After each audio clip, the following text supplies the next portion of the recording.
Good morning mga B!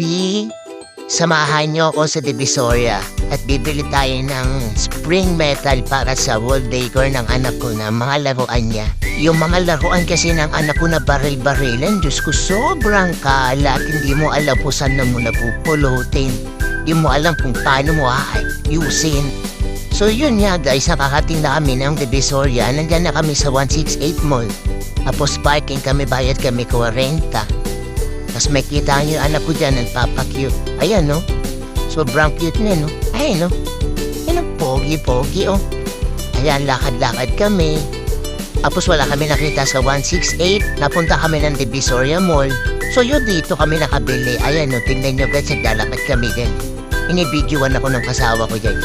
Sa may ground floor lang yan, eh. Tapos kakanan kami dyan, makikita namin dyan. May napansin na, uy, ayun pala, yun, no? Yun, no?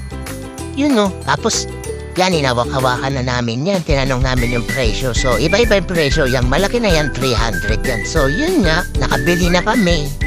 Tapos, syempre, pagkabili namin, umuwi na kami kasi napapagod na ako. Sakit na ng tuhod ko sa kakalakad, eh. Eh, no? Sabi ng anak ko, hirap na daw ako lumakad, oh. Kaya umuwi kami agad. Tapos, yun nga, nakauwi na kami ng bahay. Inayos na namin yung mga baril-barilan niya. Kung kakasya o hindi kasi meron siya pinakamalaki tapos may pinakamaliit. Yan yung pinakita ng asawa ko na yan. Yan. Kakamata namin ng maayos siya ng anak ko, syempre. Diyan sa screen na binili namin. Tapos yun, napagkasya naman namin. So thankful pa din kasi hindi na kami bibili ulit ng panibagong screen. Halika na nga, kabit na natin.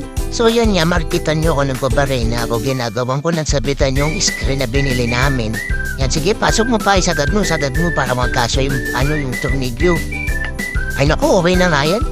Papasok ko na nga yun, Tux. Baka kasya na yan. So yun yung kasya naman. Yan, tapos nandaman tayo sa kabila. Yan. Pasok natin yung Tux.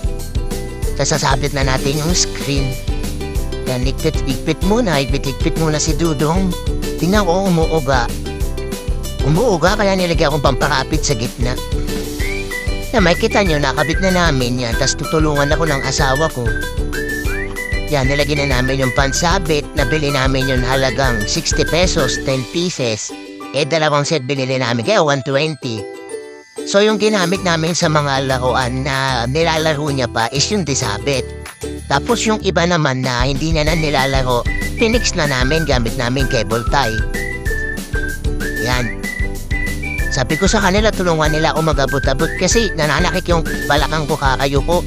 Yan, kaya tinawag ko silang dalawa para taga-abot ko. Tapos ako yung magkakabit, ako yung magsasalpa.